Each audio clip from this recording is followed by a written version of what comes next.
नमस्कार साथियों, मैं मनीष पाल आप सभी का आपके अपने चैनल में तहे दिल से स्वागत और अभिनंदन करता हूं।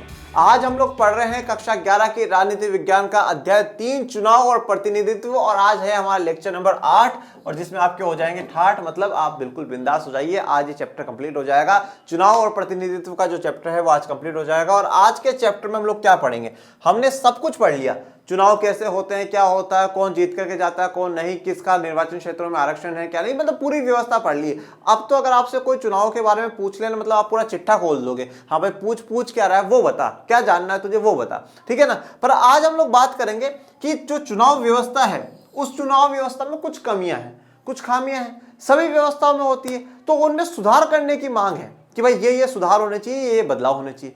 अब इस सुधारों की मांग कर कौन रहा है? हो सकता है वो निर्वाचन आयोग भी कर रहा हो सकता हो आप या मेरे जैसे कोई व्यक्ति कर रहे हो सकता है कोई संगठन कर रहा हो कि चुनाव का जो प्रक्रिया है, जो प्रोसेस है, उसमें सुधार होना चाहिए। जैसा कि जब हम लोग स्वतंत्र निर्वाचन आयोग के बारे में पढ़ रहे थे तब भी ये बात कही गई थी कि जब सरकार उनको चुन करके भेज रही कि ये निर्वाचन आयोग में होंगे तो इस व्यवस्था में थोड़ा परिवर्तन आना चाहिए। ऐसे सुधारों की मांग चलती रहती है और जब जब ये सुधार की मांग करते हैं तो हमारा थोड़ा सा कोर्स बढ़ जाता है और हमारा कोर्स में लेक्चर भी चलते रहते हैं, ठीक है। पर इसके अलावा आज जो आपका पूरा निष्कर्ष है इस चैप्टर का वो भी मैं आप लोगों को पढ़ाऊंगा। इसके साथ साथ एक चीज और बताऊंगा आज, जो मैं आपको लास्ट लेक्चर में वादा करके गया था, मतदान के बदलते तरीके। देखिए, जिस प्रकार से हम लोग आज मतदान कर रहे हैं, ईवीएम मशीन पे बटन दबाया और वोट पहुंच गया, ठीक है, क्या स्टार्टिंग से वैसे ही हो रहा है? वो सब कुछ पे आज चर्चा करेंगे। सबसे पहले चुनाव सुधारों की बात कर लेते हैं। चुनाव की कोई प्रणाली कभी आदर्श नहीं हो सकती, उसमें अनेक कमियां और सीमाएं होती हैं। देखिए, आप चुनाव की चाहे कोई सी भी प्रणाली अपना लीजिए, मैंने आपको कहा कि 5 प्रकार से चुनाव अलग अलग देशों में अलग अलग प्रकार से कराए जाते हैं। कोई भी चुनाव प्रणाली, कोई भी चुनाव व्यवस्था आदर्श व्यवस्था नहीं हो सकती। आदर्श का मतलब क्या होता है कि आइडियल है, उसमें कोई कमी है ही नहीं, सर्वोच्च सर्वोत्तम व्यवस्था है, उसमें कोई कमी कोई खामी है ही नहीं। तो ऐसी कोई भी चुनाव की कोई भी ऐसी प्रणाली या कोई भी ऐसी व्यवस्था नहीं है जो कि बिल्कुल आदर्श हो, जिसको बिल्कुल 100% अपना लिया जाए, उसमें कोई कमियां कोई खामियां ना हो। तो उसमें अनेक कमियां और सीमाएं होती है, सभी प्रणालियों में होती है। लोकतांत्रिक समाज को अपने चुनाव को और अधिक स्वतंत्र और निष्पक्ष बनाने के तरीकों को खोजते रहना पड़ता है। देखिए, अब वापस फिर वही बात आती है कि लोकतंत्र जो है ना, लोकतंत्र में जो सबसे पावरफुल है वो कौन है? वो हम लोग हैं, हम जनता, हम पावरफुल है। तो जनता के पास क्या है कि जनता हमेशा ये कोशिश करती रहे कि हम किस प्रकार से स्वतंत्र और निष्पक्ष चुनाव करा सकते हैं, ठीक है। मतलब स्वतंत्र और निष्पक्ष चुनाव कराने के उनको नए नए तरीके खोजते रहने पड़ेंगे। लोकतंत्र का जो पर्यायवाची है, लोकतंत्र के जो प्राण है वो चुनाव है, और चुनाव को स्वतंत्र और निष्पक्ष होना ही लोकतंत्र की सबसे बड़ी पहचान है। तो वो और किस प्रकार से स्वतंत्र और निष्पक्ष हो सकते हैं, इसके लिए हमेशा क्या होता है, आपको नई नई चीजें खोजनी पड़ती है, नए नए तरीके ढूंढने पड़ते हैं। वयस्क मताधिकार, चुनाव लड़ने की स्वतंत्रता और एक स्वतंत्र निर्वाचन आयोग की स्थापना को स्वीकार कर भारत में चुनाव को स्वतंत्र और निष्पक्ष बनाने की कोशिश की गई है। अब देखिए, भारतीय संविधान निर्माताओं ने भारत के जो चुनाव है उनमें स्वतंत्र और निष्पक्ष बनाने के लिए क्या क्या कोशिशें करी। वयस्क मताधिकार दिया, सबको दिया कि भाई 18 साल से पहले 21 साल से ऊपर, और फिर कहा गया कि 18 साल से ऊपर जितने भी व्यक्ति है उन सबको वोटिंग राइट होगा, सबको वोट देने का अधिकार है। आप सब वोट दीजिए, चाहे आपकी कोई जाति, कोई धर्म, कोई लिंग हो। और उसमें क्या है कि सबका एक मत एक समान होगा। चुनाव लड़ने की स्वतंत्रता दी गई, सभी को दी गई। बस आपका जो थोड़ा सा आयु है, एज है, जिस चुनाव में आप खड़ा होना चाहते हैं वो वाली एज आपकी कंप्लीट होनी चाहिए। और एक स्वतंत्र निर्वाचन आयोग की स्थापना भारत के संविधान ने करी। इन सबको स्वीकार कर करके भारत के संविधान ने और भारत ने स्वतंत्र और निष्पक्ष बनाने की कोशिश तो कर दी। मतलब स्टार्टिंग तो देश के संविधान ने कर दी, देश के नेताओं ने कर दी, इन व्यवस्थाओं को स्थापित करके, इन व्यवस्थाओं को अपना करके। चुनाव सुधारों के सुझाव कौन कौन दे सकता है? निर्वाचन आयोग भी दे सकता है, अलग अलग पॉलिटिकल पार्टीज भी दे सकती है। जैसे कि बीच में नरेंद्र मोदी जी ने कहा था कि देश में एक साथ चुनाव हो जाने चाहिए, 1 नेशन 1 इलेक्शन होने चाहिए। मतलब लोकसभा के और सभी राज्यों की जो विधानसभा है उनके चुनाव एक साथ हो जाने चाहिए। स्टार्टिंग में यही होता था 1951-52 से, जब से चलते आ रही थी ये, पर बीच में ब्रेक लग गया और वो अलग अलग समय पर होने लगे। तो उस 1 नेशन 1 इलेक्शन होना सही है गलत है, इसकी थोड़ी अच्छाइयां भी हैं, थोड़ी सी बुराइयां भी हैं। तो राजनीतिक दल की तरफ से जैसे कि एक सुझाव आया कि एक साथ होने चाहिए। स्वतंत्र समूह भी दे सकता है और कोई जो विद्वान होते हैं, जो ज्ञानी होते हैं, वो भी दे सकते हैं। इनमें से कुछ सुझाव इस अध्याय में उल्लेखित संवैधानिक प्रावधानों को संशोधित करने के बारे में है, ठीक है, जैसा कि आप लोगों ने लास्ट लेक्चर में पढ़ा। लास्ट लेक्चर में क्या पढ़ा कि संविधान के जो प्रावधान है उसमें क्या करना चाहिए, संशोधन करना चाहिए, उसमें बदलाव करना चाहिए और बदलाव कर करके इस प्रकार से निर्वाचन आयोग को बनाना चाहिए कि उस पर सरकार का किसी प्रकार का कोई अधिकार ना हो। सरकार उनको नियुक्ति दे रही है, सरकार ये चूज करे कि ये व्यक्ति निर्वाचन आयोग का मुख्य आयुक्त बनेगा, ये उसका आयुक्त बनेगा या उसका सदस्य बनेगा। तो अगर ये जो व्यवस्था है, इन व्यवस्थाओं में अगर हम लोग थोड़ा बहुत परिवर्तन कर दें, मतलब सरकार हस्तक्षेप ना करे, कोई बिल्कुल एक अलग से कोई बॉडी हो, कोई ऐसी संस्था हो जो निर्वाचन आयोग को अपॉइंट करे कि हाँ भाई आप आज से निर्वाचन आयोग हो और आपको चुनाव कराने की आपकी पूरी जिम्मेदारी होगी, तो कुछ संवैधानिक प्रावधानों का संशोधन करने के बारे में भी कहा गया है। हमारी चुनाव व्यवस्था को सर्वाधिक मत से जीत वाली प्रणाली के स्थान पर किसी प्रकार की समानुपातिक प्रतिनिधित्व प्रणाली लागू करना चाहिए। कुछ लोगों का यह भी मानना है कि सर्वाधिक मत से जो जीत वाली प्रणाली है उसकी जगह समानुपातिक प्रतिनिधित्व प्रणाली लागू करनी चाहिए। और इसमें भी कौन सी है, जो पार्टी सूची की हम लोगों ने इजराइल की पढ़ी है वो। पर देखिए अब यहाँ पर हम चुनाव सुधारों की बात कर रहे हैं, सुधार भी कहिए या सुझाव कहिए, कि लोगों ने सुझाया कि ऐसा काम आप कर सकते हैं, मतलब लोगों ने थोड़ा सा डायरेक्शन दिया कि आप ये कर सकते हैं। अब जरूरी नहीं है वो हम लोग माने या ना माने, परंतु सर्वाधिक मत से जीत वाले प्रणाली और समानुपातिक प्रतिनिधित्व का हम पूरा डिफरेंस पढ़ करके आ चुके हैं, दोनों का पढ़ करके आ चुके हैं, समानुपातिक प्रतिनिधित्व और सर्वाधिक मत से जीत वाली। और यह भी हम लोगों ने समझा था लास्ट के लेक्चर्स में कि सर्वाधिक मत की जीत प्रणाली भारत के संविधान निर्माताओं ने क्यों अपनाई, वही क्यों अपनाई, दूसरी व्यवस्था हम लोगों ने क्यों नहीं अपनाई, हमने समानुपातिक प्रतिनिधित्व वाली व्यवस्था क्यों नहीं अपनाई, तो उस पर हम लोग पूरी डिबेट कर चुके हैं, पूरी डिसाइड कर चुके हैं। परंतु यहाँ पे सुधार या सुझाव में ये चीज अगर लोग कह रहे हैं तो हम सुधारों में सुझाव में से पढ़ रहे हैं। ये सुझाव क्यों दिया गया, इससे राजनीतिक दलों को उसी अनुपात में सीटें मिलेगी जिस अनुपात में उन्हें वोट मिले हैं। तो जैसा कि आपने देखा कि 48% सीटों पर, 48% वोटों पर 80% सीटें कांग्रेस को मिली थी, तो लोगों को लगा ये क्या बात हुई, वोट कम और सीटें ज्यादा, तो ये तो गलत है, तो ये व्यवस्था गलत है, तो फिर क्या होनी चाहिए, समानुपातिक प्रतिनिधित्व होनी चाहिए। जिस पॉलिटिकल पार्टी को जितने अनुपात में, मतलब जितने रेशियो में वोट मिलेंगे उतनी उसे सीटें मिलेगी। मतलब किसी को 10% वोट मिले हैं तो उसको 10% सीटें दे दीजिए। 10% सीटों का मतलब हो गया 54.5, मतलब 55 सीटें आप लोकसभा में उनको अलॉट कर दीजिए। संसद और विधानसभाओं में 1/3 सीटों पर महिलाओं को चुनने के लिए विशेष प्रावधान बनाए जाने चाहिए। तो अब संसद में और विधानसभाओं पर 1/3 सीटों पर, मतलब कम से कम 33% सीटों पर महिलाएं चुन करके जाए, ऐसे प्रावधान बनाए जाने चाहिए। चुनावी राजनीति में धन के प्रभाव को नियंत्रित करने के लिए और अधिक कठोर प्रावधान होने चाहिए। सरकार को एक विशेष निधि से चुनावी खर्चों का भुगतान करना चाहिए। अब देखिए यहाँ पे क्या कहा गया है कि चुनावी राजनीति में धन का जो प्रभाव है, आप लोग देखते हो चुनाव में कि सभी जो पॉलिटिकल पार्टीज होती हैं, जो सभी जो उम्मीदवार खड़े होते हैं, वो काफी ज्यादा धन का प्रयोग करते हैं, काफी ज्यादा पैसों का प्रयोग करते हैं। ठीक है, वहां उसको ये भी खिला रहे हैं, ये भी खर्चा कर रहे हैं, ये भी कर रहे हैं, गाड़ियों में तेल, काफी खर्चा, मतलब बहुत ज्यादा पैसा खर्च करते हैं। तो उस पर नियंत्रण लगाने के लिए, उस पर कंट्रोल करने के लिए कोई प्रावधान सरकार को करना चाहिए। एक सुझाव यह दिया गया कि सरकार को विशेष निधि, मतलब एक फंड बना देना चाहिए सरकार को, चुनावी खर्चों से जुड़ा हुआ एक फंड ही सरकार को बना देना चाहिए कि भाई इलेक्शन के रिगार्डिंग ये क्या है, फंड होगा। और फिर उसी फंड में से, उन्हीं पैसों में से क्या है, सभी पॉलिटिकल पार्टीज को, सभी कैंडिडेट्स को सरकार पैसा अलॉट करे कि हाँ भाई आपका इतना, आपका इतना, आपका इतना, और इससे ज्यादा कोई भी खर्चा नहीं करेगा। ओके, इससे इस लिमिट को कोई भी बाहर नहीं करना चाहिए। ओके, तो जिस उम्मीदवार के विरुद्ध फौजदारी का मुकदमा हो उसे चुनाव लड़ने से रोक दिया जाना चाहिए, भले ही उसने इसके विरुद्ध न्यायालय में अपील कर रखी हो। तो यहां तक की बात एक क्लियर कि विशेष निधि से चुनावी खर्चों का भुगतान रुक जाए। और नेक्स्ट कहा गया है कि जिस उम्मीदवार के विरुद्ध फौजदारी का मुकदमा हो उसे चुनाव लड़ने से रोक दिया जाना चाहिए। मतलब जो अब हम लोग फौजदारी मुकदमे इनकी भी चर्चा कर चुके हैं पहले, तो अगर कोई मुकदमा चल रहा है तो उसे चुनाव लड़ने से रोक दिया जाना चाहिए, चाहे फिर वो ये कहे कि मैंने इसके लिए कोर्ट में अपील कर रखी है। चुनाव प्रचार में जाति और धर्म के आधार पर की जाने वाली किसी भी अपील को पूरी तरह से प्रतिबंधित कर देना चाहिए। तो जो चुनाव प्रचार में आपने देखा होगा नेताओं को जातियों का प्रयोग करते हुए, धर्मों का प्रयोग करते हुए, तो उनके अगर जाति या धर्म पे वो कोई भी बात या कोई भी विचार रख रहे हैं या कोई भी अपील कर रहे हैं तो उसको पूरी तरीके से क्या कर दिया जाना चाहिए, प्रतिबंधित कर देना चाहिए, मतलब रोक देना चाहिए। क्या भाई आप जाति या धर्म के आधार पर कोई भी भाषण या कोई भी स्पीच आप लोग नहीं देंगे। राजनीतिक दलों की कार्यप्रणाली को नियंत्रित करने के लिए तथा उनकी कार्यविधि को और अधिक पारदर्शी तथा लोकतांत्रिक बनाने के लिए कानून होना चाहिए। ठीक है, अब देखिए हमने राजनीतिक जो दल है, अब राजनीतिक दलों की जो कार्यप्रणाली, आप देखिए राजनीतिक दल जो पॉलिटिकल पार्टीज है, उन पॉलिटिकल पार्टीज लोकतंत्र के बहुत समर्थन है। देश में लोकतंत्र होना चाहिए, डेमोक्रेसी होनी चाहिए, ऐसा वैसा ही। पर ये पॉलिटिकल पार्टीज खुद लोकतांत्रिक नहीं है। कैसे नहीं है? आप बहुत सी पॉलिटिकल पार्टीज को देख लीजिए, उनके जो हेड के जो चुनाव है, जैसे अध्यक्ष हो गया, उपाध्यक्ष हो गया, महासचिव हो गया, उनके हेड के चुनाव नहीं होते।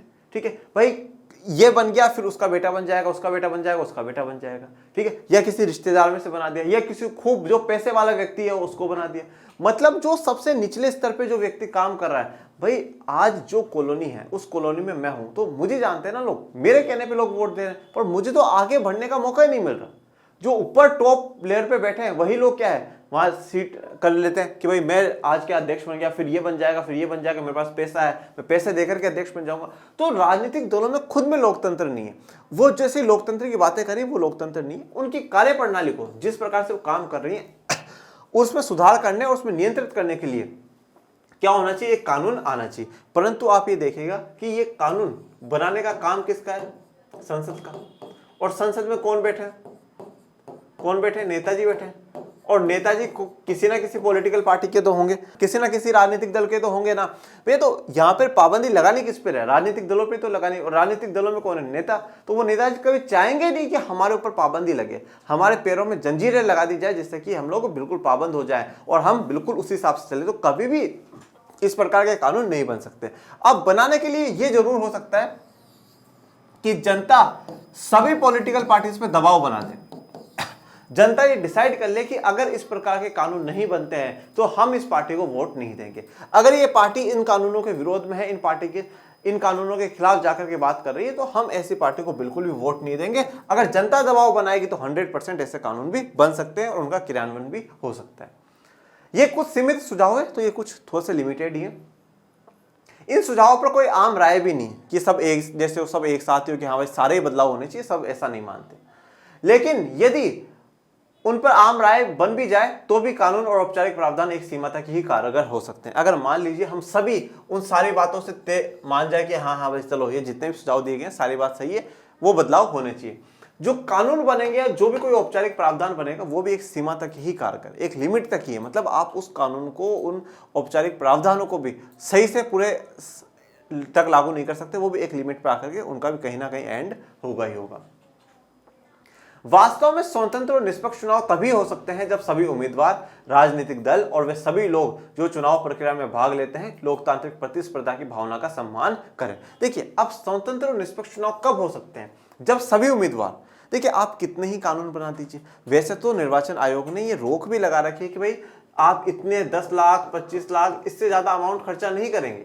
ठीक है, कैंडिडेट पे रोक लगा रखी है। और जब अगर उससे ज्यादा अमाउंट जाता तो कलेक्टर जवाब भी मांगता उनसे, ऐसी बात नहीं है। ठीक है, परंतु क्या है कि जब उम्मीदवार लगा रहा है खर्चा तो कैसे भी कर देगा, वो कानून से एक कदम आगे निकल के वो बच जाएगा। जब तक उम्मीदवार नहीं चाहता कि स्वतंत्र और निष्पक्ष चुनाव हो, जब तक राजनीतिक दल नहीं चाहेंगे स्वतंत्र और निष्पक्ष चुनाव हो, और चुनाव प्रक्रिया में जो भी भाग लेते हैं, हम भी क्या करते हैं,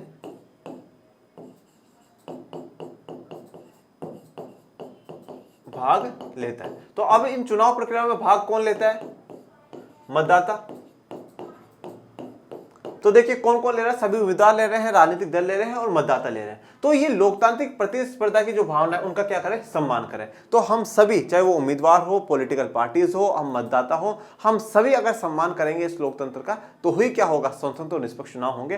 काफी बार तो लोग क्या है, थोड़े से पैसों में चुनाव में बिक जाते हैं। ठीक है, शराब में बिक जाते हैं, मिठाइयों में बिक जाते हैं, किसी छोटे मोटे सामान वस्तुओं में बिक जाते हैं। ठीक है, तो मतलब कहीं ना कहीं तो गलती मतदाताओं की भी है।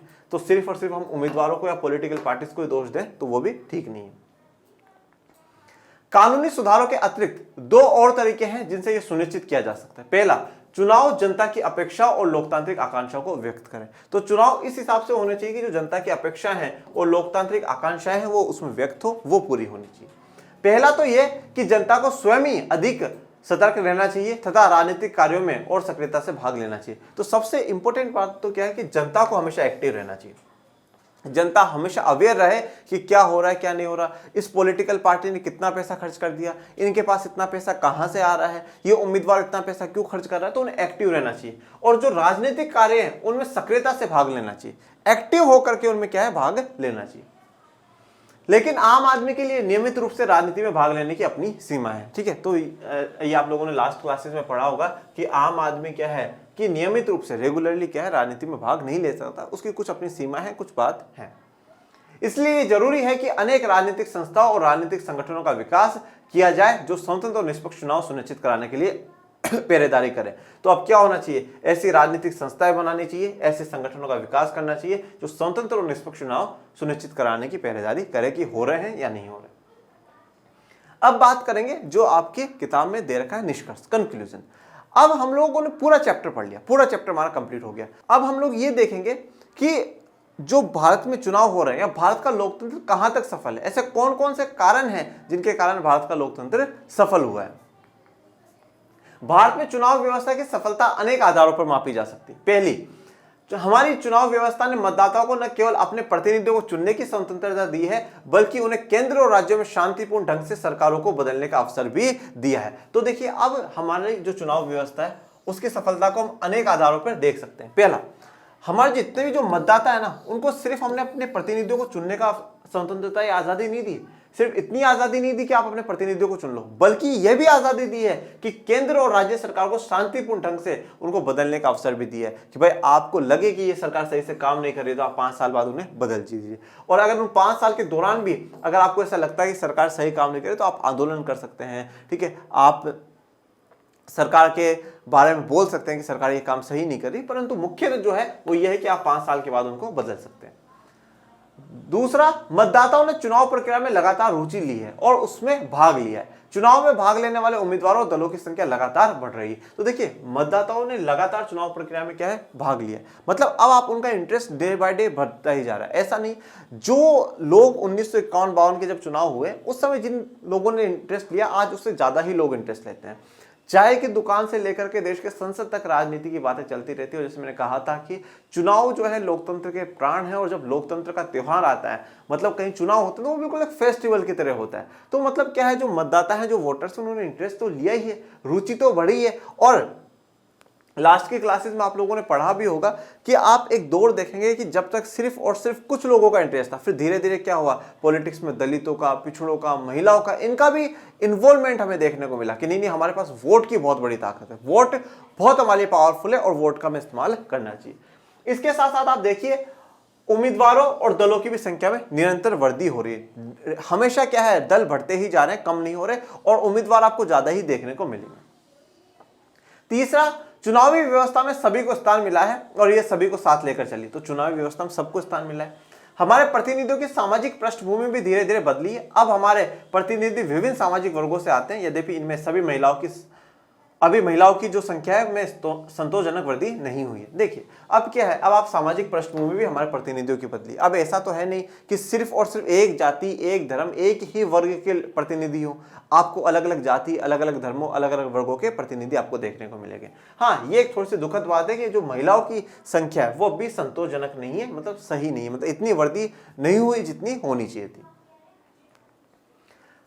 नेक्स्ट, देश के अधिकतर भागों में चुनाव परिणाम चुनावी अनियमितताओं और धांधली से प्रभावित नहीं होते हैं, यद्यपि चुनाव में धांधली करने के अनेक प्रयास किए जाते हैं। देखिए, अब क्या होता है, सबसे जो अच्छी बात भारत के चुनाव व्यवस्था की, चुनाव परिणाम अनियमितताओं और धांधली से प्रभावित नहीं होते हैं। अनियमितता मतलब क्या है कि चुनाव रेगुलर हो रहे हैं, नियमित हो रहे हैं। अनियमित नहीं है कि अब हुए फिर पता नहीं 10 साल में, 15 साल में होंगे या नहीं होंगे, हर 5 साल में हो रहे हैं। अनियमितताओं से प्रभावित नहीं हो रहा है। कोई धांधली, किसी प्रकार का कोई घोटाला, कोई धांधली, वोटर्स को बहकाना, ये जो काम है इनसे प्रभावित नहीं हो रहे। चुनाव हो रहे हैं और बिल्कुल साफ चुनाव हो रहे हैं।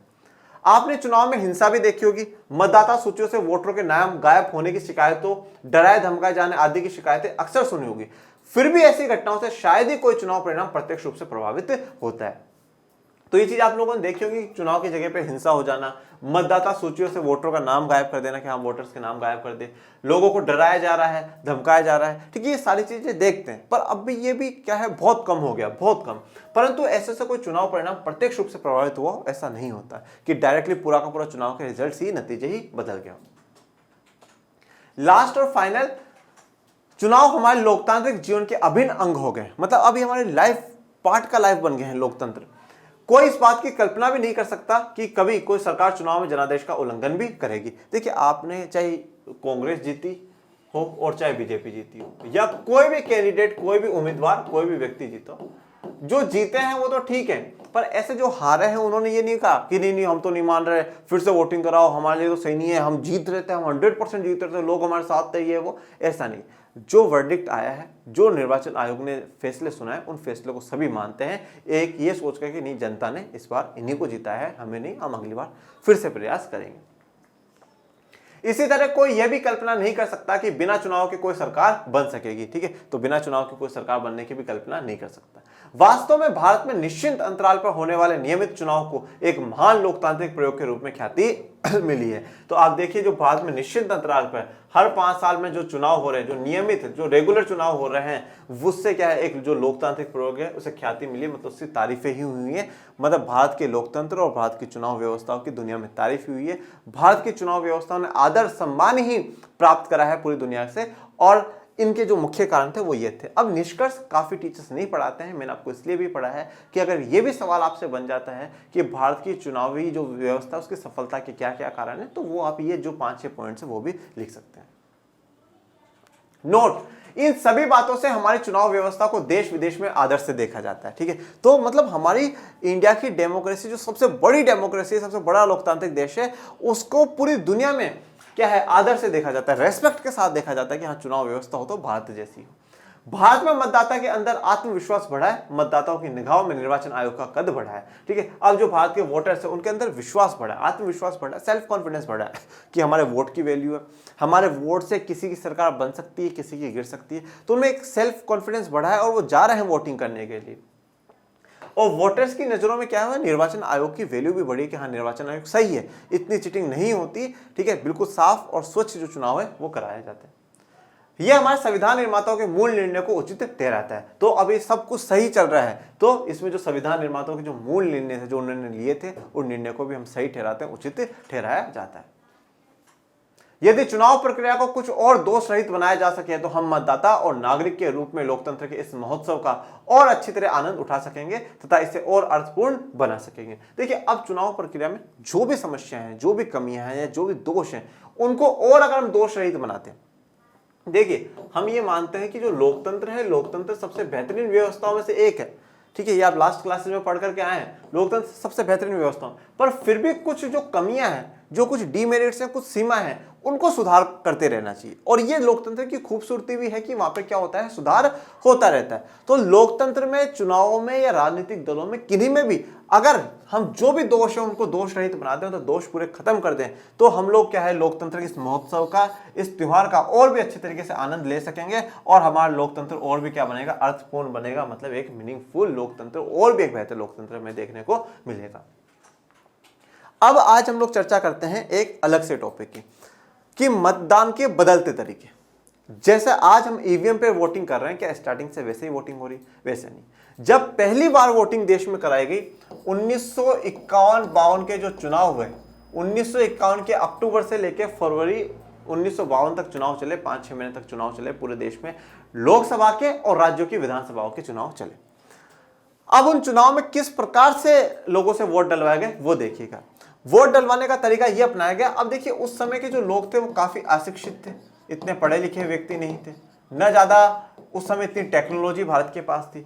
तो क्या करा गया कि जैसे कि मान लीजिए 4 कैंडिडेट खड़े हुए हैं, ए, बी, सी और डी, 4 कैंडिडेट खड़े हुए। इन 4 कैंडिडेटों को क्या है, पेटियां ली गई, सिल्वर की जो पेटी आती है, बॉक्सेस आते हैं, वो लिए गए।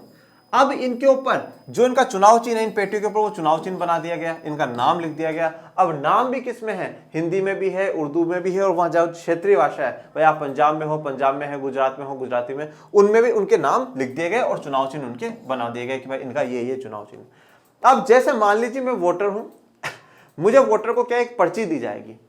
अब उस पर्ची का क्या है, उस पर्ची में ना आपको नाम लिखना है, ना आपको कुछ भी नहीं करना, बस उस पर्ची में जैसे मुझे लगता है कि नहीं सी को वोट देना है, तो वो खाली पर्ची में सी वाले में डाल करके आ जाऊं। मुझे लगता है कि नहीं ए को वोट देना चाहिए, तो वो खाली पर्ची में ए वाले में डाल करके आ जाऊं। तो फिर बाद में क्या होती है, उन पर्चियों की काउंटिंग हुआ करती थी, ठीक है, खाली पर्ची डलवाई गई।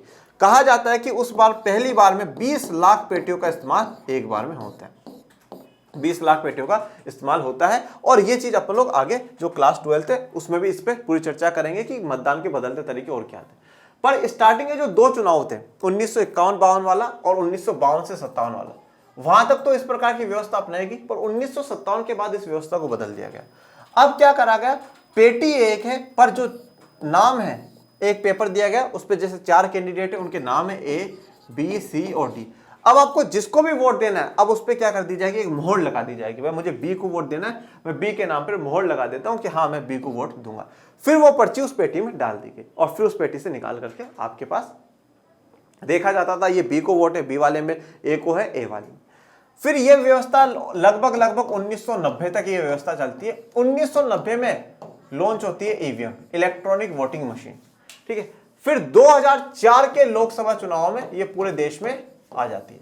अब इलेक्ट्रॉनिक वोटिंग मशीन में क्या व्यवस्था करी गई कि भाई यहां पर व्यक्ति का नाम, उसका जो चुनाव चिन्ह वो, और फिर यहाँ पे क्या होगा, बटन होगा और उस बटन को दबा करके आप डायरेक्ट वोट उसको चला जाएगा, ठीक है। अब भी कुछ पिछले चुनाव में ईवीएम पे शक उठाया गया कि ईवीएम सही से वोटिंग नहीं करती है, बटन तीसरे नंबर का दबाओ, वोट पहले वाले के पास जा रहा है, तो चीटिंग हो रही है। तो यहाँ पर एक और सुधार करा गया, उसमें यहाँ पर एक और पास में ऐसी मशीन लगाएगी जिससे क्या होगा कि आपको उस मशीन में देखने को मिलेगा कि अच्छा आपने 3 नंबर पे बटन दबाया तो 3 नंबर वाली पर्ची आपको देखना, 3 नंबर वाला ही, वो पर्ची फिर नीचे आकर के गिर जाएगी, वो प्रूफ करने के लिए कि आपने जिसको वोट दिया है वो वोट उसी को ही गया है। मतदान के बदलते तरीके हैं, समय के साथ और टेक्नोलॉजी में सुधार होगा और लोगों की जिस प्रकार से अपेक्षाएं होंगी वैसे और भी सुधार हमें देखने को मिल सकते हैं। ओके, पर आज हमारा चुनाव और प्रतिनिधित्व का जो चैप्टर है वो पूरा कंप्लीट होता है। मैं उम्मीद करता हूं कि आपको हर चीज बेहतर तरीके से समझ में आई होगी। कोई भी समस्या हो आप कमेंट बॉक्स में मेंशन करें और ज्यादा ज्यादा लाइक शेयर सब्सक्राइब करें। मिलते हैं नेक्स्ट चैप्टर के साथ, तब तक के लिए थैंक यू सो मच। जय हिंद, जय भारत।